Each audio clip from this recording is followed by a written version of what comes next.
Hello students, आज हम लोग बात करेंगे मैकेनिज्म ऑफ डाइजेशन पे।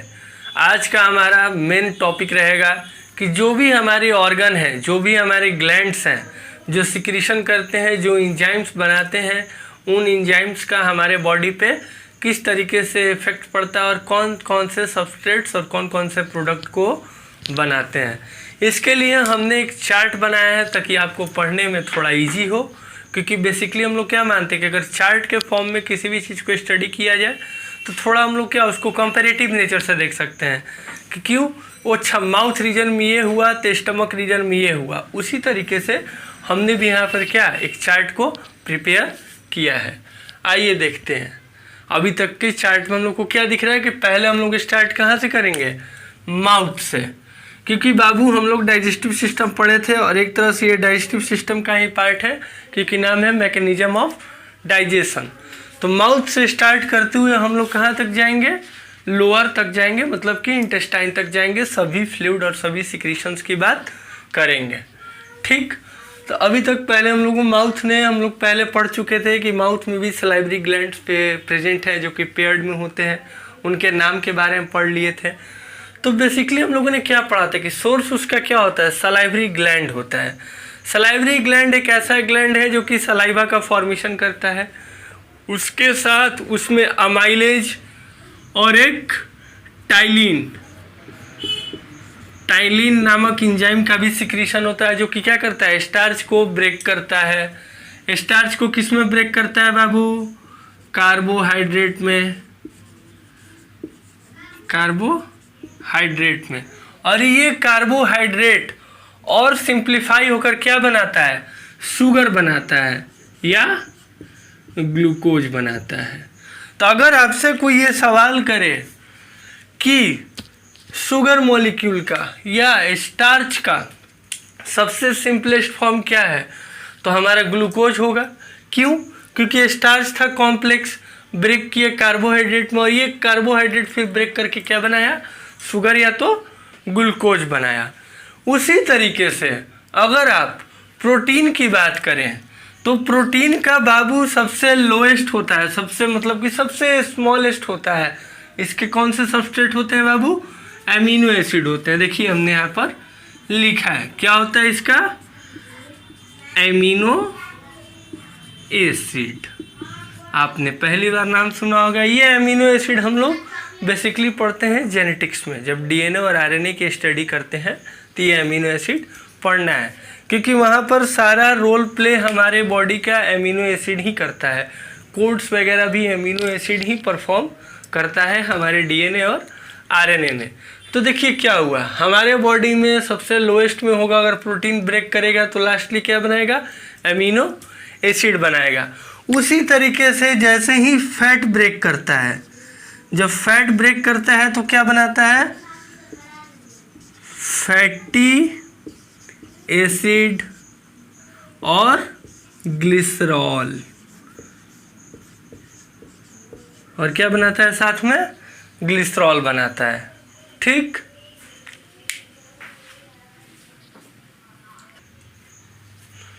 तो हम लोग ये जान गए कि ये सब छोटे छोटे सबस्ट्रेट हैं। अब हम लोग स्टार्टिंग से स्टार्ट करते हैं। ठीक, अभी थोड़ा इसको हम रफ कर दे रहे हैं, फिर से आपको हम लिख देंगे ताकि आपको चार्ट बनाने में कंफ्यूजन ना हो।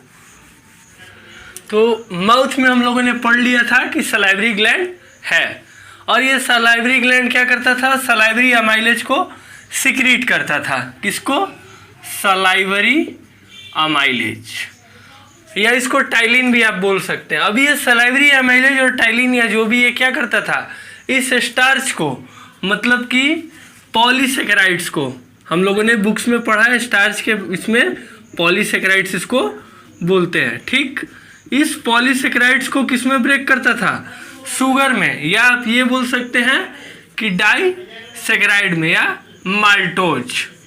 ठीक, माल्टोज में ब्रेक किया।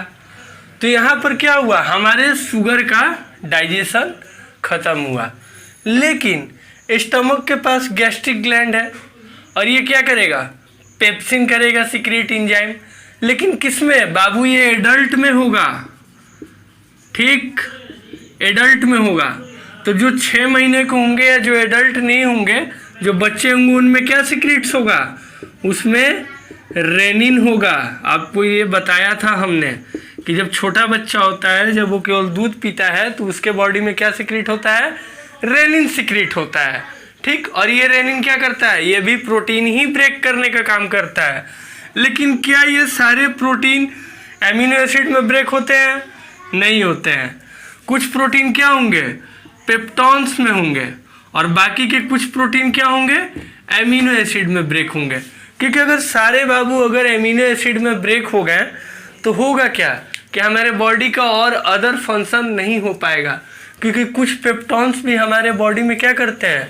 फंक्शन या रोल प्ले करते हैं। लेकिन उसी के साथ एमिनो एसिड का भी रोल है हमारे बॉडी में, क्योंकि आरएनए और डीएनए को जो भी चाहिए मॉलिक्यूल, जो भी चाहिए कंपोनेंट्स, वो कहाँ से मिलते हैं? एमिनो एसिड से मिलते हैं।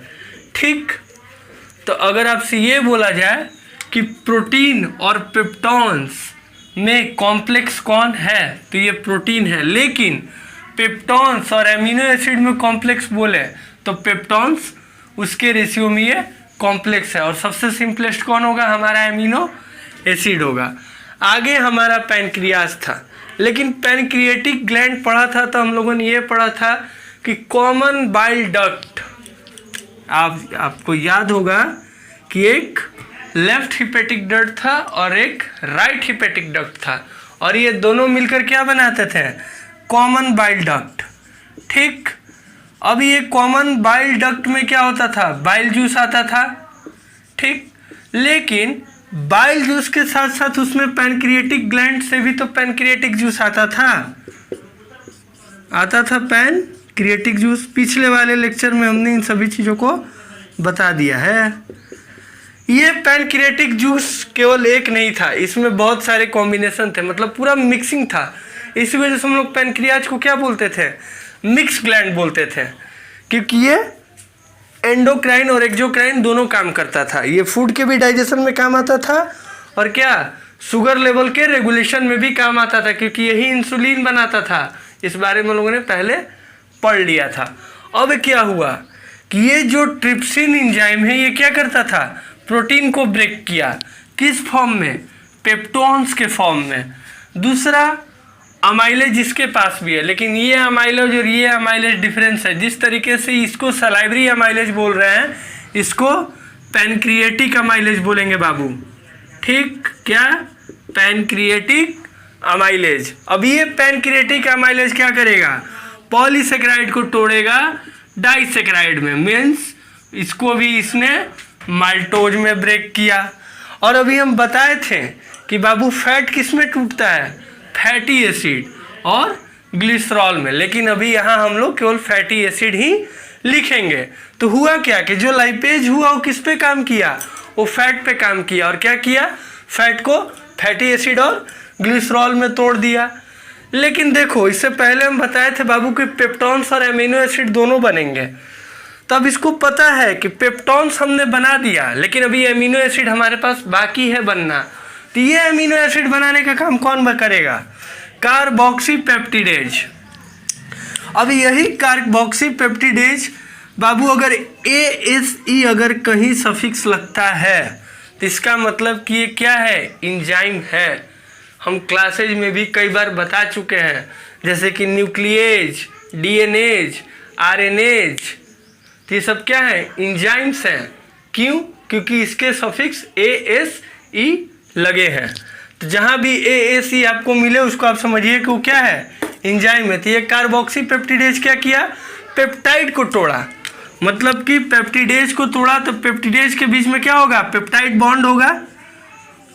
अगर आप डीएनए को देखिएगा तो डीएनए के बीच में क्या आपको बहुत सारे पेप्टाइड बॉन्ड देखने को मिलेंगे, और वो बॉन्ड ब्रेक करके क्या करते हैं? अमीनो एसिड को अलग करते हैं।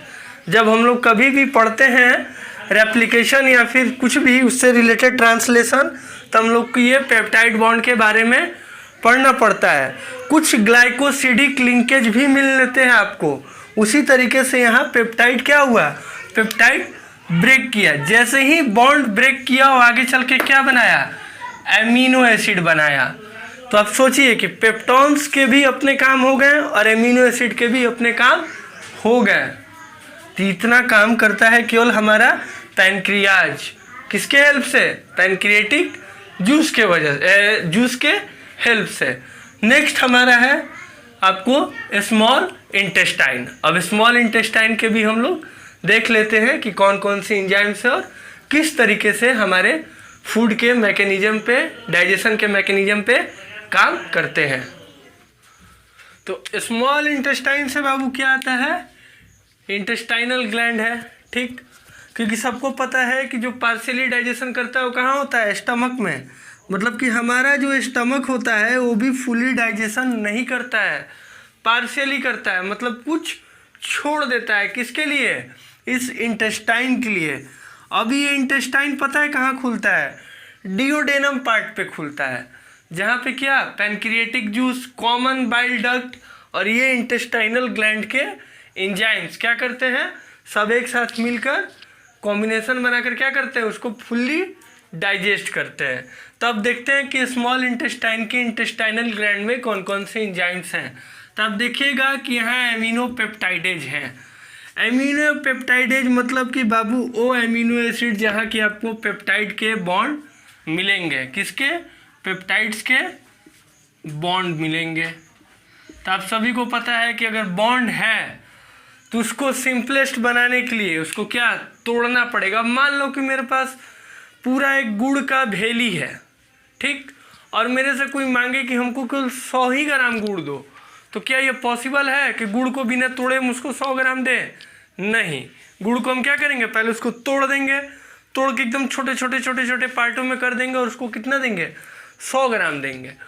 सेम इसके साथ भी यही है कि जब ये एमिनो पेप्टाइडेज पूरे एकदम बॉन्ड में रहता है एक साथ ऐसे, इसको क्या करता है? ये पेप्टोन बॉन्ड्स ये जो प्रेजेंट हैं इसको ब्रेक करेगा, और ये ब्रेक करने के बाद क्या बनाएगा? Amino acid. मतलब ये क्या होंगे? सिंगल सिंगल हो जाएंगे, इस तरीके से स्वतंत्र हो जाएंगे, ऐसे बोलो। और आगे चल के क्या करेंगे? प्रोटीन के स्ट्रक्चर में आएंगे, क्योंकि सबको पता है हमारे बॉडी का जो भी प्रोटीन, जो भी मेकअप होता है वो किसके मदद से होता है? वो एमिनो एसिड के मदद से होता है। लेकिन उसमें एक माल्टोज भी होता है। माल्टोज वो क्या होता है? माल्टोज का भी ब्रेकिंग होता है। जब माल्टोज एंजाइम सीक्रेट्स होता है तो उसके सबस्ट्रेट्स को ब्रेक करके क्या करता है? ग्लूकोज बनाता है। जब मान लो कि ये कॉम्प्लेक्स हो, बहुत सारा हो, तो इसको क्या करेंगे? इसको ब्रेक करेंगे। ब्रेक करके क्या करेंगे? इसको अलग अलग कर देंगे, और ये अलग अलग ग्लूकोज कैसा हो जाएगा? सिंपलेस्ट फॉर्म में हो जाएगा। तो बाबू अब देखो आगे, इससे पहले हम लोगों ने ऐसे भी हर एक ऑर्गन के साथ उसका क्या केमिकल रिएक्शन और सारी एंजाइम्स थे उनके बारे में पढ़ लिया था। लेकिन बात था कि एक चार्ट पे उसको समरी अप करना ज़्यादा इम्पॉर्टेंट था, ताकि एक जगह पूरा क्या हो? एक्यूमुलेट हो। तब देखो फैट के लिए हम लोगों ने पढ़ा था कि लाइपेज क्या किया? फैट को तोड़ा, ठीक। तो लाइपेज कहाँ से आया? बाइल से आया, ठीक, बाइल जूस। ये बाइल जूस के अंदर बाबू बाइल सॉल्ट प्रेजेंट है। क्या प्रेजेंट है? Bile salt. अब ये बाइल सॉल्ट क्या करेगा? एब्जॉर्ब करेगा। किसको? लाइपेज को। क्या देगा? लाइपेज। और ये लाइपेज किसको ब्रेक करेगा या इमल्सिफाई करेगा? फैट को। इमल्सिफिकेशन पता है, आप लोगों ने पढ़ा कि इमल्सिफिकेशन करता है कौन? हमारा bile juice. Emulsification, emulsification, emulsification means break down. मेस्टिफिकेशन पढ़ा होगा आपने, वो कहाँ होता है? हमारे सलाइवा करता है। किसको? फूड को। कब? डिग्लूटिशन प्रोसेस के टाइम में। किसको करता है? फूड प्रोसेस को, जिसको कि हम लोग बोलस के फॉर्म में जानते हैं। अब ये जैसे ही इमल्सिफिकेशन किया, यहाँ पे क्या बनाया आपको? फैटी एसिड बनाएगा, अभी हमने पढ़ा था। लेकिन केवल फैटी एसिड ही नहीं बनाएगा, उसके साथ क्या बनाएगा? ग्लिसरॉल भी बनाएगा। और ये कैसा करेगा? एकदम इसको सिंपलेस्ट फॉर्म में तोड़ देगा। मान लो कि ये एक पूरा बड़ा सा फैट मॉलिक्यूल है, ये कैसा हो जाएगा? चलकर ऐसे छोटे छोटे छोटे छोटे से मॉलिक्यूल्स में क्या होगा, डिवाइड होगा, और जिसको जितना ज़रूरत होगा हमारे बॉडी में उसको क्या करेगा, वो बॉडी एक्यूमुलेट कर लेगा, अपने पास इसको एब्जॉर्ब कर लेगा। क्या करेगा, एब्जॉर्ब कर लेगा। बाकी आप पुराने लेक्चर में इन सभी को आप डिटेल में पढ़ सकते हैं। ये चार्ट हम इसलिए बता दिए ताकि आपका सारा इन्फॉर्मेशन एक जगह हो। ठीक, नेक्स्ट लेक्चर में हम लोग नेक्स्ट टॉपिक पे बात करते हैं। Thank you.